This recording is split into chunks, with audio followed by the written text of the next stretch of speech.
Lesson 8.3, we're going to get into some further use of exponents. In this case, we're going to discuss some of the property of exponents.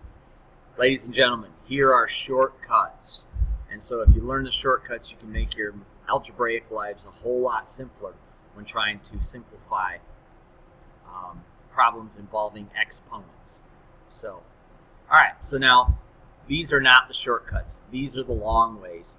But hopefully you notice through these examples some shortcuts that emerge. And actually I'm going to point them out, but I'm hoping that you see them. Okay, a to the fourth power means a times a times a times a.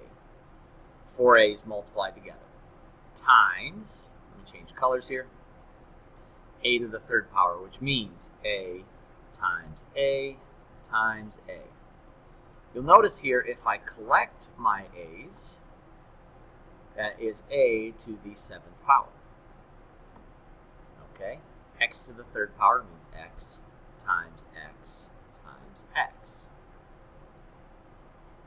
times x to the seventh power. Okay, that's 7x's. 1, 2, 3, 4, 5, 6, 7. 7x's multiplied together. Well, if I collect them, that is 10x's, so that is x to the 10th power. All right, great. 4 squared, yes, is 16, but I'm just going to do this as exponents. So 4 squared is 4 times 4, but that is being multiplied by 4 to the fourth power, so that's 4 more 4s. 1, 2, 3, 4. Again, I'm collecting these in this case as powers. Yes, I understand that 4 to the, well, in this case, 6th power could be evaluated. Now, I do hope at this point that you notice a shortcut, and that shortcut being, instead of writing all of these things out, if I were to add the exponents together, 4 plus 3 is 7. Okay, let me even highlight that. 4 plus 3 is 7.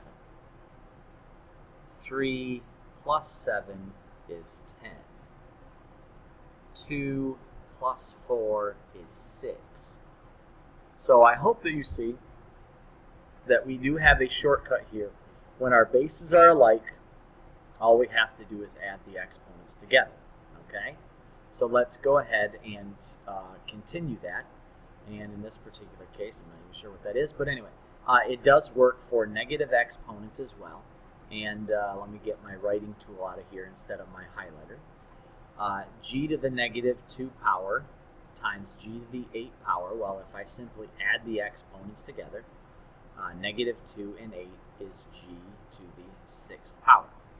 Now, you might wonder, why is that the case? Let me go through the why is that the case. Remember, negative exponents put these values into a fraction. So g to the negative 2 power would actually be g times g in the denominator. G to the 8th would be 1, 2, 3, 4, 5, 6, 7, 8 g's, all multiplied together in the numerator. These are all supposed to be g's. They're just written very awfully. And if I were to reduce my fraction, you'll notice g to the 6th power, 6 g's left. So, okay, so now if we continue that pattern, add my exponents together, this is x to the negative 9 power. Or if you wanted to do this as a positive exponent, this would be 1 over x to the 9th power.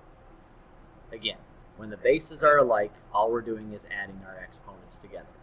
Okay, so p to the, well, 3 to the negative 9, if I add those together, 3 and negative 9 is negative 6. Or if you wanted to write this as a positive exponent, it would be 1 over p to the 6th power. Again, that shortcut is simply adding the exponents together. So in other words, multiplying powers with the same base in words, to multiply powers with the same base, keep the base, add the exponents. If you want a number example, 3 to the 5th times 3 to the 8th, simply add 5 and 8 together. So 3 to the 5 plus 8 power. And if we're doing this algebraically, b to the m times b to the n is b to the m plus n. So all we're doing to deal with those is adding the exponents together. And in this particular case, if we were to finish this out, 3 to the 13th power. And yes, in this we could go on and do what 3 to the 13th power is, but if we're just collecting exponents, then all we have to do is add the exponents together. All right, let's go the other way. 4 to the 6th power. Again, I'm going to write out what it means. 4 to the 6th. 1, 2, 3, 4, 5, 6 fours. Over. 4 to the 4th power. 1, 2, 3, 4. Okay? So now, these are fractions, so I can reduce the common factors out of my fractions. I'm going to change colors here just to highlight that. So I can reduce out all of the common factors. And you will notice I am left with 4 times 4, which is 4 squared. Yes, we could go on to 16, but right now I'm going to leave it as a power. Okay? Again, going through what this means. 1, 2, 3, 4, 5, 6, 7, 8. So 6 to the 8th is 8 sixes multiplied together. Over 6 squared. Well, that's 6 times 6. Change colors. And I am going to factor out or reduce out the common factors. So that 6 will with that 6, that 6 with that 6. You'll notice I end up now with 6 sixes. Sorry, 6 sixes. 6 to the 6th power.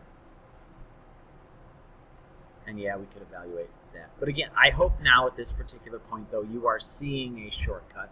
And that shortcut being subtract the exponents. Here, I'll go ahead and highlight it for you just in case. 6 minus 4 is 2. 8 minus 2 is 6.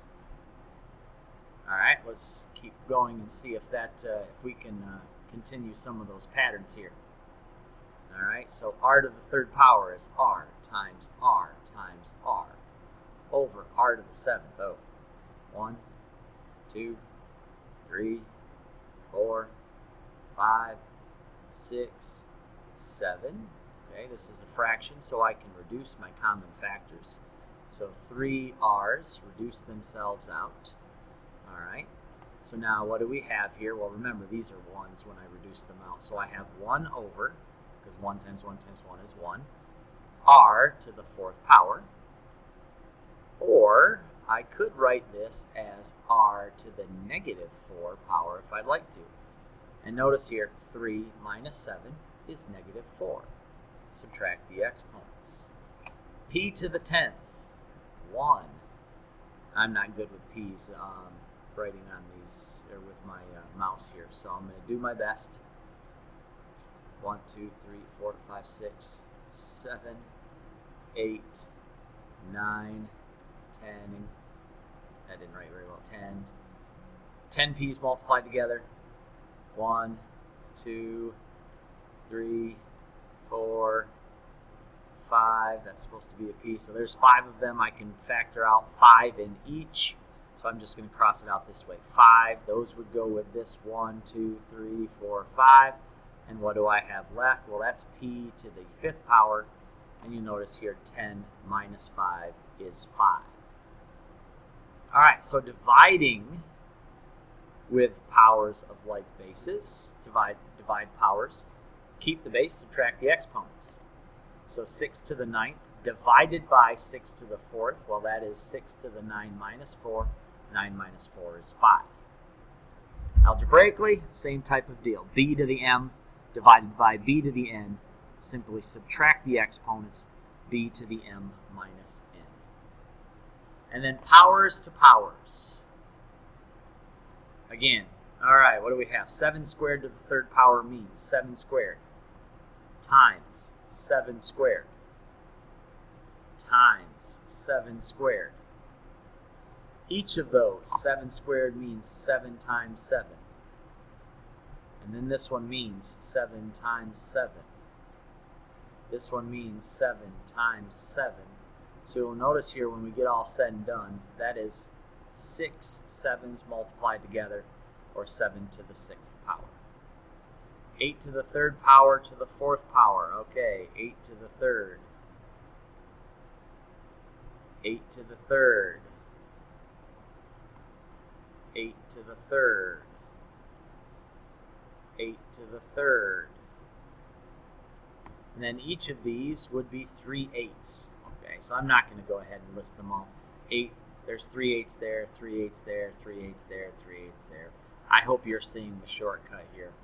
7 times 3, or sorry, 2 times 3 is 6. 3 times 4 would end up being 12. There would be 8 or 12 eighths here. 8 to the 12th power. Multiply your exponents together. Negative 7 times negative 2, that is positive 14. 2 to the 14th power. X to the 10 times negative 6 is negative 60.